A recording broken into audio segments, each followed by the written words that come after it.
ஆக மூச்சு வாங்க அளவுக்கு மேஜர் சாதனைகளை இவ்வளவோ செஞ்சுக்கிட்டு இருக்கிறோம். இதுல எதையாவது திராவிட மாடலுக்கு எதிரானவர்கள் கூட மறுத்து பேச முடியாது. எல்லாமே புருவன் ட்ராக் ரெக்கார்டு. எந்த துறை எடுத்துக்கிட்டாலும் சாதனைகள். ஒன்றிய அரசு வெளியிடக்கூடிய தரவரிசை எல்லாத்திலையும் நம்பர் 1 ரேங்க் நம்ம தான். உலக அளவிலான விருதுகள் நெஞ்சை நிமிர்த்தி காலை தூக்கி நடக்கிற மாதிரி தமிழ்நாடு இன்றைக்கு முன்னேறிக்கிட்டு இருக்கு. நான் கேட்கிறேன், இதுல 5% அதிமுக ஆட்சி காலத்தில் நடந்ததா? அவங்களால சொல்ல முடியுமா? இது என்னுடைய ஓபன் சேலஞ்ச். தைரியம் இருந்தா சொல்லுங்க, 5% சொல்லுங்க. 10 ஆண்டு அதிமுக ஆட்சியில பாழ் போன தமிழ்நாடு திராவிட மாடலுடைய 4 ஆண்டுல துள்ளி குதிச்சு இன்னைக்கு எழுந்திருக்கு. இனி எப்போதும் ஏறுமுகம்தான். ஒன்றிய அரசோட வஞ்சகத்தை மீறி அவங்களுடைய உதவி இல்லாமலேயே இன்னும் சொல்ல போனா தமிழ்நாடு வளரவே கூடாதுன்னு அவங்க போடுகிற ஸ்பீட் பிரேக்கரை எல்லாம் தாண்டி தான் இந்த இடத்துல நம்ம நிக்கிறோம். ஆனா இது எதையுமே பார்க்க மாட்டோம், செய்திகளை படிக்க மாட்டோம், உண்மையை பேச மாட்டோம், தமிழ்நாட்டு சாதனைகளை பற்றி வாய் திறக்க மாட்டோம்னு சிலர் தமிழ்நாட்டில் இருக்காங்க.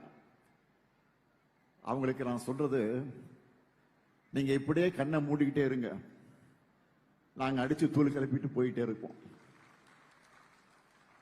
திராவிட மாடல் அரசின் சாதனைகளுக்கு மகுடமா 2026 தேர்தலில் மக்கள் அளிக்கக்கூடிய தீர்ப்பு தான் உங்களுக்கான ரியாலிட்டி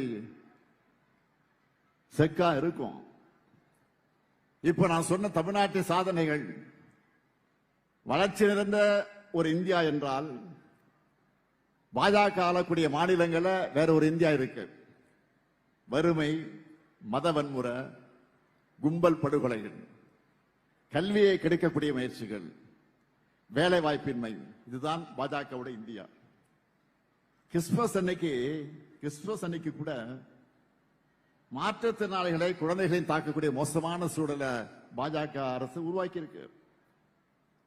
இந்த மாடலை தான் தமிழ்நாட்டிலையும் கொண்டு வரணும்னு பாக்குறாங்க. ஆனா நம்ம மக்கள் ரொம்ப உஷார். திருப்பரங்குன்ற தர்கா கொடியை முருக பக்தர்கள் வணங்குறாங்க. மதுரை சித்திரை திருவிழாவுக்கு வரக்கூடிய இந்து பக்தர்களுக்கு பள்ளிவாசல் மோடை இஸ்லாமிய சகோதரர்கள் ரோஸ் மில்க் கொடுக்கறாங்க. தை முதல் நாள் அன்னைக்கு தேவாலயத்தில் பொங்கல் வச்சு படைக்கிறாங்க. கிறிஸ்துமஸ், ரம்ஜான் வந்துட்டா இந்து நண்பர்கள்லாம் கேக், பிரியாணி எங்கன்னு உரிமையா கேட்கிறாங்க. எம்மதமும் சம்மதங்கிற தமிழ்நாட்டு மக்களுடைய இந்த ஒற்றுமை மத நலனுக்கு தான் மதவாத அரசியல் செய்து மக்களை பிளவுபடுத்த நினைக்கிற பாஜகவின் கண்களை உறுத்திக்கிட்டு இருக்கு. அவங்க எத்தனை அடிமைகளை சேர்த்துக்கிட்டு அண்டர்பல் அடிச்சாலும் சரி, ஒற்றுமையா வாழக்கூடிய தமிழ்நாட்டு மக்களிடம் மதவெறியை தூண்ட முடியாது. இந்த ஸ்டாலின் இருக்கிற வரைக்கும், எங்க திராவிட மாடல் அரசு இருக்கிற வரைக்கும் உங்களுடைய மதவெறி ஆட்டத்திற்கு இங்க இடம் கிடையாது. தமிழ்நாட்டு மக்கள் உங்களை ஓட்டுக்களால் விரட்டடிப்பாங்க. நீங்க என்ன பண்ணாலும் சரி, என்ன நாடகம் நடத்தினாலும் சரி, தமிழ்நாட்டில் உங்க வித்த வேலைக்காகாது, உங்க பாட்சா பலிக்காது. திராவிட மாடல் 2.0 உறுதியாக இருக்கக்கூடிய ஒன்று. நம்முடைய கடமையெல்லாம் வாக்காளர் பட்டியலில் நம்ம பேரை உறுதி செஞ்சுக்கிறது தான். நீங்க எல்லாரும் உறுதி செஞ்சிட்டீங்களா? நல்லா கவனமாக மறந்துடாதீங்க. வாக்காளர் பட்டியலில் நம்முடைய வாக்கு இருக்கான்னு உறுதி செஞ்சுக்கீங்க. முதல்ல நியூஸ் பார்த்திருப்பீங்க, இறந்த பல பேர் இன்னும் வாக்காளர் பட்டியல் இருக்காங்க. 50 ஆண்டுகளா ஒரே அட்ரஸ்ல இருக்கிறவங்க, பிரபல பத்திரிகையாளர்கள் பலருடைய பேர்கள் பட்டியலில் சேர்க்கப்படாமல் விடுபட்டு போயிருக்கு. இதனாலதான் அவசர காலத்தில் இந்த எஸ்ஐஆர் பணிகளை செய்யக்கூடாது, போதிய கால அவகாசம் கொடுக்கணும்னு சொன்னோம். லிஸ்ட்ல பேர் இல்லாதவங்க உடனே உங்க பேரை இணைச்சிக்க அப்ளை பண்ணுங்க. ஒவ்வொரு வாக்குரிமையும் இந்தியாவுடைய ஜனநாயகத்தையும் பாதுகாக்க திராவிட மாடல் அரசும் திராவிட முன்னேற்ற கழகமும் உங்களுக்கு நிச்சயமாக துணையாக இருப்போம். 2026 ஆண்டுல தமிழ்நாட்டு வளர்ச்சியோட அடுத்த பார்ட் தொடங்க போகுது. அதுக்கு நீங்க எல்லாரும் துணையா எப்பவும் இருக்கணும்னு கேட்டுக்கொண்டு, உங்கள் முதலமைச்சரா, உங்களின் ஒருவனா, கள்ளக்குறிச்சி மாவட்ட மக்களுக்கு என் நெஞ்சார்ந்த நன்றியை கூறி விடைபெறுகிறேன். நன்றி, வணக்கம். திராவிட மாடல் 2.0 மூலமாகவும் நல்லாட்சியை தரவுள்ள மாண்புமிகு தமிழ்நாடு முதலமைச்சர் அவர்களுக்கு மீண்டும் ஒருமுறை பலத்த கைத்தட்டல்களுடன் மனமார்ந்த நன்றியினை தெரிவித்துக் கொள்ளலாம். கள்ளக்குறிச்சி மாவட்டத்திற்கு 8 புதிய அறிவிப்புகளை வெளியிட்டமைக்காகவும் மாண்புமிகு முதலமைச்சர் அவர்களுக்கு மனமார்ந்த நன்றியினை தெரிவித்துக் கொள்ளலாம். தமிழ்நாடு அரசு தரும் திட்டங்கள் செலவல்ல, மக்களின் வாழ்க்கையை மாற்றும் முதலீடு. இதனாலேயே மற்ற மாநிலங்கள் பாராட்டி பின்பற்றுகின்றன. ஏன் வெளிநாடுகளிலும் திராவிட மாடல் அரசின் திட்டங்கள் பின்பற்றப்படுகின்றன. ஹரியானா, ஆந்திரா அரசுகள் விடியல் பேருந்து பயண திட்டத்தை தங்கள் மாநிலத்தில் அமல்படுத்தியுள்ளன. தினமும் 20 லட்சம் பள்ளி பிள்ளைகள் பயனடையும் முதலமைச்சரின் காலை உணவு திட்டம் பல்வேறு மாநிலங்களிலும் பின்பற்றப்பட்டு வருகின்றன. அயல் நாடுகளிலும் பின்பற்றப்பட்டு வருகின்றன. தற்போது கள்ளக்குறிச்சி மாவட்ட மக்களுக்கு அரசு நலத்திட்ட உதவிகள் வழங்கும் விழாவினை தொடங்கி வைக்கிறார்கள் மாண்புமிகு முதலமைச்சர் அவர்கள். மகேஸ்வரி அவர்களை அன்புடன் அழைக்கிறோம். மகேஸ்வரி அவர்களுக்கு வருவாய் மற்றும் பேரிடர் மேலாண்மை துறையின் சார்பில் கருணை அடிப்படையிலான பணி ஆணை வழங்கப்படுகிறது. கிராம உதவியாளர் பணிக்கான ஆணையினை வழங்கி சிறப்பிக்கிறார்கள் மாண்புமிகு முதலமைச்சர் அவர்கள்.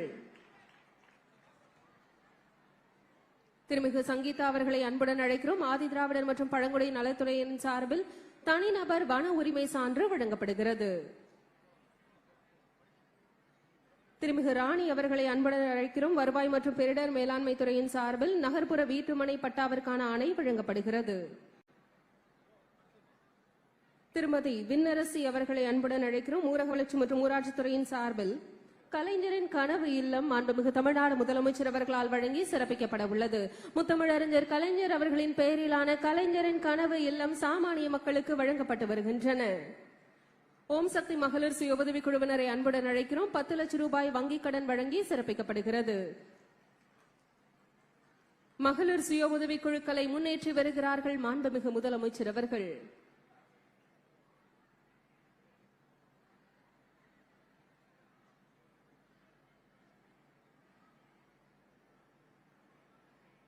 திரு ரவி அவர்களை அன்புடன் அழைக்கிறோம். வேளாண்மை மற்றும் உழவர் நலத்துறையின் சார்பில் வேளாண் இயந்திரமயமாக்கல் துணை இயக்க திட்டத்தின் கீழ் பவர் டில்லர் வழங்கப்படுகிறது.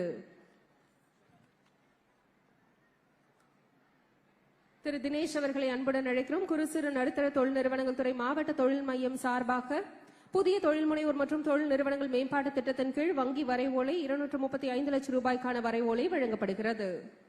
காமாட்சி மற்றும் அவரின் மகள் கலையரசி ஆகியோரை அன்புடன் அழைக்கிறோம். ஈவேரா மணியம்மையா நினைவு கைம்பெண் மகள் திருமண நிதி உதவி திட்டம் மற்றும் அதற்கான 8 கிராம் தங்க நாணயம் மற்றும் ஆணை வழங்கப்படுகிறது. பெற்றோர் இருவரையும் இழந்து நிற்கும் குழந்தை சுபிக்ஷாவை நான் இருக்கிறேன் என இருகரம் கொண்டு அழைக்கிறார்கள் நம் மாண்புமிகு முதலமைச்சர் அவர்கள். அன்பு கரங்கள் திட்டத்தின் மூலம் மாதாந்திர பராமரிப்பு தொகைக்கான ஆணை வழங்கப்படுகிறது.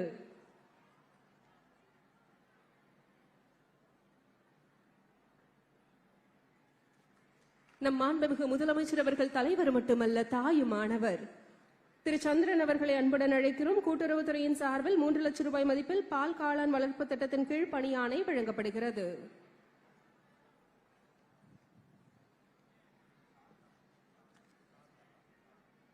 கள்ளக்குறிச்சி மாவட்ட மக்களுக்கு நலத்திட்ட உதவிகளை வழங்கிய மாண்புமிகு முதலமைச்சர் அவர்களுக்கு மனமார்ந்த நன்றியினை தெரிவித்துக் கொள்கிறோம். தற்போது மாவட்ட வருவாய் அலுவலர் அவர்களை நன்றி உரையாற்ற